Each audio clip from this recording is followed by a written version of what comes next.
Bonjour et bienvenue sur SkillsTechNet, mon nom est Rodrigue Diaki. Nous abordons maintenant la partie 9 de notre série de présentations sur la configuration des routeurs. Aujourd'hui, nous allons voir la configuration du protocole OSPF. Alors, cette présentation va s'articuler autour de deux points. Premièrement, nous allons passer en revue l'architecture de déploiement. Et au deuxième point, nous allons voir la configuration pratique du protocole OSPF dans notre environnement JNS-Free. Voici donc notre architecture de travail. Physiquement, elle n'a pas changé par rapport à l'architecture présentée dans la vidéo VCI 012 parce que ce sont les mêmes serveurs et les mêmes routeurs, les mêmes adresses IP également, à une différence près, l'introduction d'une nouvelle notion, la notion d'aire. Alors, qu'est-ce qu'une aire? Contrairement à RIP, OSPF a été pensé pour supporter de très grands réseaux. Mais qui dit grand réseau dit nombreuses routes. Donc, afin d'éviter que la bande passante ne soit saturée dans la diffusion des nombreuses routes, OSPF introduit le concept de zone, aussi appelée aire. Le réseau est donc divisé en plusieurs zones de routage qui contiennent des routeurs et des hôtes. Chaque zone est ainsi identifiée par un numéro, possède sa propre topologie et ne connaît pas la topologie des autres zones. Chaque routeur d'une zone donnée ne connaît que les routeurs de sa propre zone, ainsi que la façon d'atteindre une zone particulière, appelée la zone numéro 0. Toutes les zones doivent être connectées physiquement à la zone 0, appelée backbone ou réseau fédérateur. Elle est constituée de plusieurs routeurs interconnectés. Le backbone est chargé de diffuser les informations de routage qu'il reçoit d'une zone aux autres. Tout routage, alors c'est bien important de retenir ceci, tout routage basé sur OSPF doit posséder au moins une zone 0. Donc, pour des raisons de simplicité, nous avons décidé d'utiliser uniquement la zone 0 dans tous les compartiments de notre architecture. Nous allons maintenant tout de suite partir avec la configuration pratique du routage dynamique avec le protocole OSPF. Nous voici donc dans notre environnement JNS-Free. L'architecture que nous allons utiliser ici est donc la même que dans la vidéo VCI 012. Les adresses IP n'ont pas changé. Les serveurs et le poste de test sont donc les mêmes. Et nous allons tout de suite commencer avec les configurations. Alors, il faut dire que ici, vu que les interfaces ont été déjà configurées dans la vidéo VCI 012, nous allons d'abord démarrer les routeurs R1, R2, R3 au point numéro 1. Et après le démarrage, nous allons passer au point numéro 5, configuration du routage dynamique OSPF sur les routeurs R1, R2 et R3. Nous allons omettre expressément les points 2, 3 et 4 parce que nous les avons déjà exécutés à la vidéo précédente et toutes les interfaces étaient fonctionnelles. Nous allons donc passer directement après le point 1 au point numéro 5. Je vais donc tout de suite démarrer les routeurs R1, R2, R3 et après démarrer nos deux serveurs et le poste de test. Je démarre donc le routeur R1.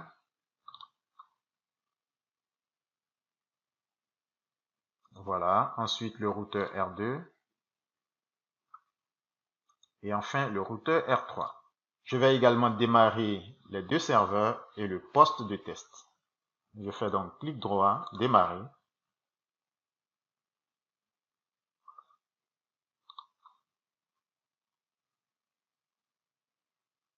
Je démarre ensuite le poste de test.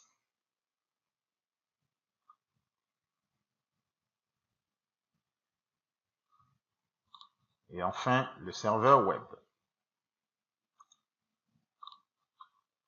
Et voilà. Après donc le point numéro 4 où nous avons démarré le serveur DNS, le poste de test et le serveur web, nous allons directement passer au point numéro 5, configuration de OSPF sur le routeur R1. Je vais donc aller en mode console sur le routeur R1. Voilà. Reset terminal pour faire de la place. Et je vais aller en mode de configuration globale. Et ici, je vais déclarer le protocole OSPF.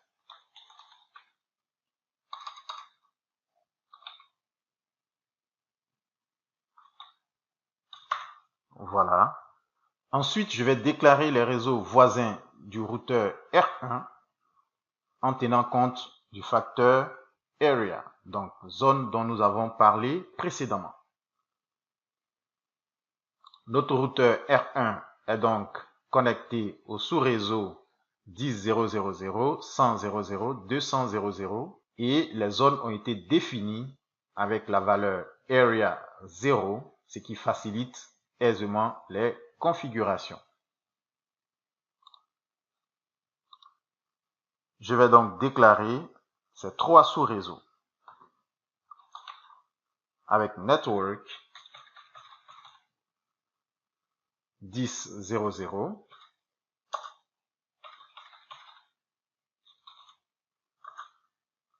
Area 0. Je déclare ensuite le deuxième réseau. Voilà. 100.0.0.0, Area 0. Ensuite, 200.0.0 avec la même zone. Je fais Entrée. Et voilà. Aussi simplement que vous le voyez, nous avons terminé la configuration sur le routeur R1. Nous partons maintenant sur le routeur R2. Et je vais en mode console sur le routeur R2. Je fais Reset Terminal. Je vais en mode de configuration globale. Et je vais également déclarer le protocole OSPF.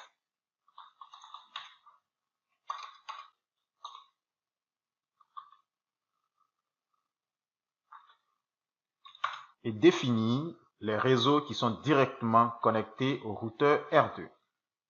Donc ici, nous avons les réseaux 200.0.0, 150.0.0 et 10.12.0.0. Je fais donc Network.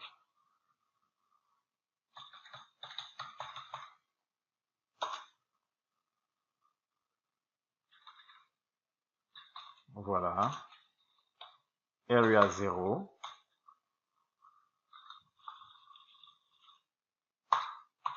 Ensuite, le réseau 150.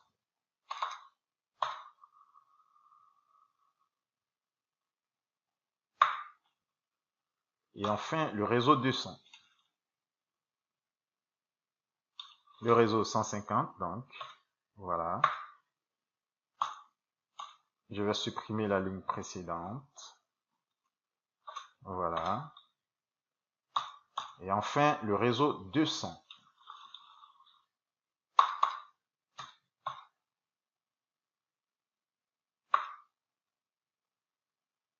Et voilà. Je vais ensuite faire la même configuration sur le routeur R3. Voilà. Je vais en mode de configuration globale. Je déclare le protocole OSPF.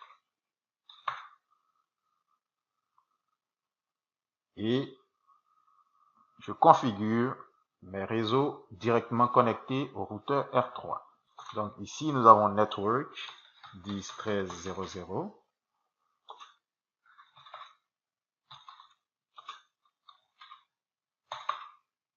Ensuite, nous avons le réseau 100. Voilà. Et enfin, le réseau 150.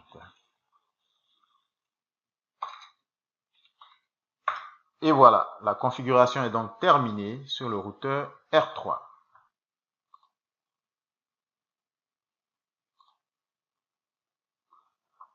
Après avoir donc configuré nos trois routeurs, nous passons au point numéro 8, affichage de la table de routage du routeur R1, et au point numéro 9 et 10, affichage des différentes tables de routage. Je vais donc sur le routeur R1, je fais Reset Terminal, et je fais Show IP Route. Voilà, toutes les lignes étiquetées O sont donc les routes dynamiques OSPF.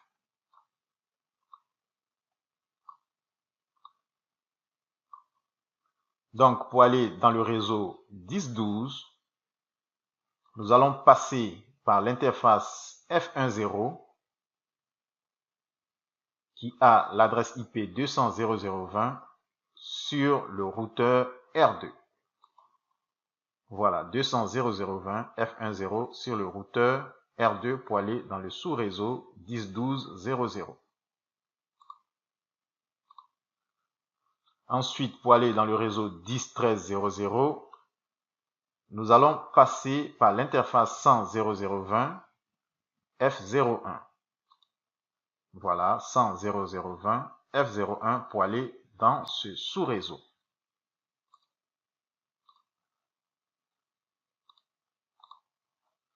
Et enfin, pour aller dans le sous-réseau 150, nous avons deux possibilités qui sont donc mentionnées ici. Deux routes pour aller dans le sous-réseau 150. La première route passe par 200.0.0.20 et la seconde passe par 100.0.0.20. Voilà, pour venir dans ce sous-réseau, nous allons passer par le routeur R3 et par le routeur R2.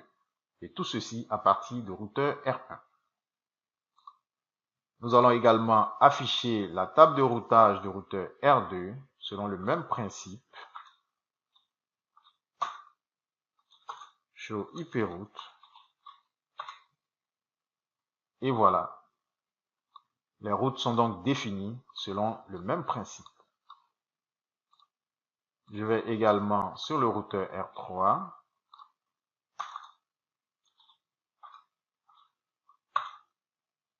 Je fais Show IP route. Voilà, nous avons des routes OSPF étiquetées O. Voici donc nos trois tables de routage affichées. Nous allons maintenant passer au point numéro 11, test de ping du serveur DNS et du serveur web à partir du PC1. Je me mets donc sur le PC1.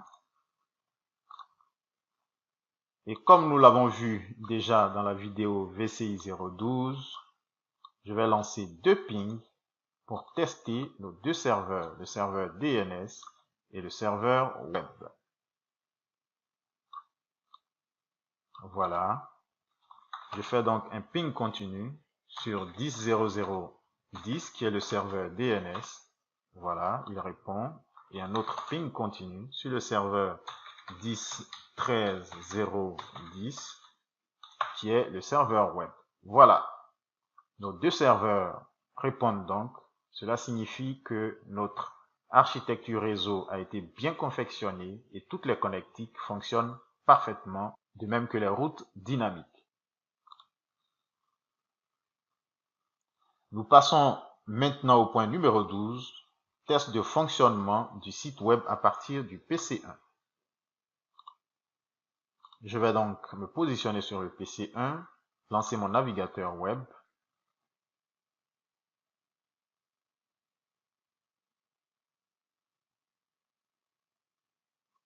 Voilà, le site web ne s'affiche pas parce que justement le serveur web n'a pas été démarré sur le PC2. Je vais donc le faire maintenant. Je fais clic droit, exécuter. Voilà, pour démarrer mon serveur Apache qui gère mon site web.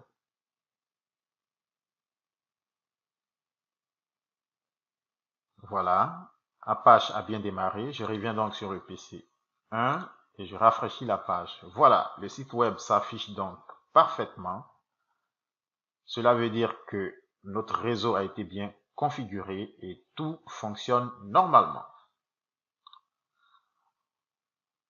Nous passons maintenant au dernier point, test de fonctionnement du routage dynamique par coupure et liaison. Je vais donc couper la liaison qui va vers le serveur web à partir du routeur R2, comme nous l'avons déjà vu dans la vidéo VCI 012, et voir comment notre réseau va se comporter. Normalement, ce qui va se passer, c'est que les requêtes qui vont directement vers le serveur web vont devoir transiter par R1 et R3.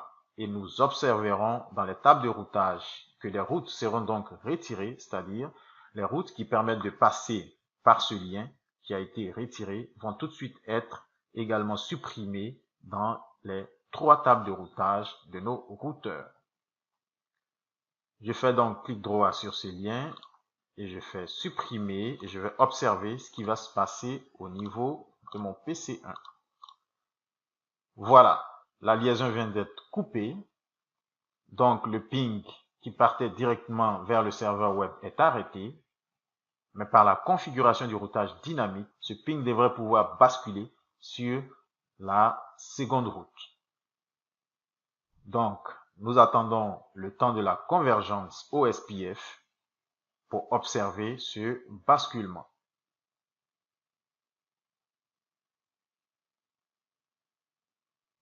Et voilà. Donc, le basculement vient d'être automatiquement réalisé par OSPF. Le ping reprend donc et notre site web, normalement, est encore disponible. Voilà. Les 2 pings sont donc ici visibles. Nous allons également afficher nos tables de routage pour voir qu'est-ce qui a changé. Je vais afficher la table de routage du routeur R2. Voilà. Et nous allons comparer cette table de routage à la première table. Effectivement, les routes n'ont pas changé parce que les interfaces sont toujours app. Je vais donc arrêter l'interface F01 sur R2. Voilà.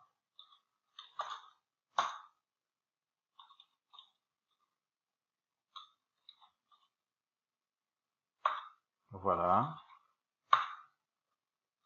Je vais sur le routeur R3 également pour arrêter l'interface F10.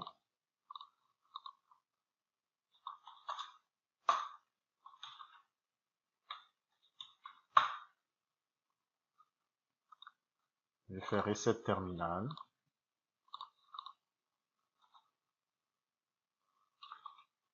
Voilà. Je fais également reset terminal ici. Vu que nous sommes dans un environnement de test GNS Free, il faut donc bien que les routeurs se rendent compte que la liaison a été coupée. Voici la raison pour laquelle, manuellement, j'arrête ces interfaces pour que le processus fonctionne correctement. Dans un environnement de production, vous ne serez pas obligé d'arrêter manuellement les interfaces puisque OSPF va se rendre compte automatiquement que cette liaison est tombée. Nous allons maintenant afficher la table de routage de R2. Voilà. Et nous allons comparer cette nouvelle table à la première table que nous avons vue. Voilà. Ici, nous voyons 1, 2, 3, 4 et 5 lignes. Dans la première table, nous avions 1, 2, 3, 4, 5 et 6 lignes. Une ligne correspondante donc à la route qui a été retirée est donc manquante.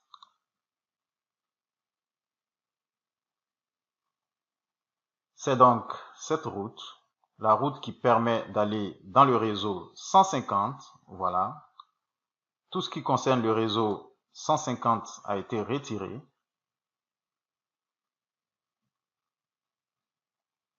Voilà, donc 150, retiré, retiré. Ici, il n'y a plus de réseau 150. Par contre, on peut toujours aller dans le réseau 10-13 en passant par l'interface 200.0.0.10 à partir du routeur R2. On passe donc par 200.0.0.10 pour aller dans le réseau 10.13.0.0. Nous allons maintenant afficher également la table de routage du routeur R3. Voilà.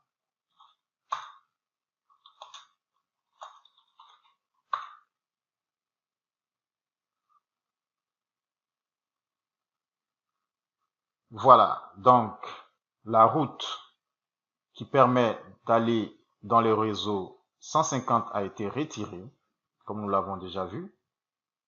Par contre, ici, on peut toujours aller dans le réseau 10.12, mais via l'interface 100.0.0.10. Voilà, on peut aller dans ce réseau à partir de ce sous-réseau, mais via l'interface F01 100.0.0.10. Nous allons également afficher la table de routage du routeur R1. Voilà. Et la comparer à la première table de routage qui existait lorsque cette liaison n'avait pas été coupée. Je fais donc Show IP route. Voilà. Et voilà. On voit donc aisément la différence entre ces deux tables de routage. Cette ligne a été retirée. Ces deux lignes également, puisque ce sous-réseau n'existe plus vu que la liaison a été rompue. Donc, à partir du routeur R1, on peut aller dans le réseau 10.12, dans le réseau 10.13, dans le réseau 200.0.0,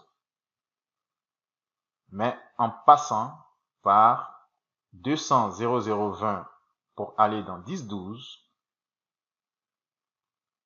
et pour aller dans 10.13, cette route normalement n'a pas changé, donc 10.13, on peut la retrouver ici, 10.13, 120, voilà.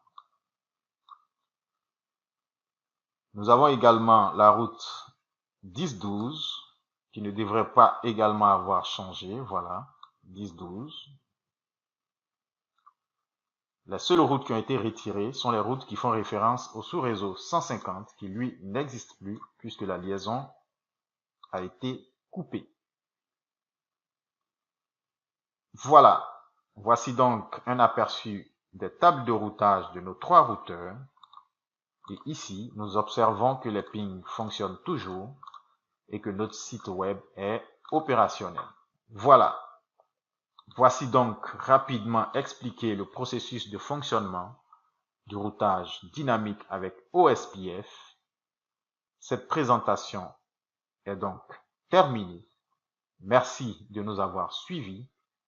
Et comme nous l'avons déjà dit, vous pouvez retrouver les différents fichiers qui ont permis de réaliser cette vidéo sur notre site internet www.skillstechnet.com.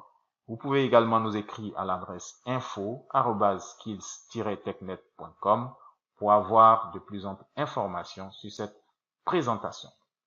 Merci donc de nous avoir suivis et à très bientôt pour la prochaine vidéo VCI 014 sur la configuration du protocole de routage dynamique BGP.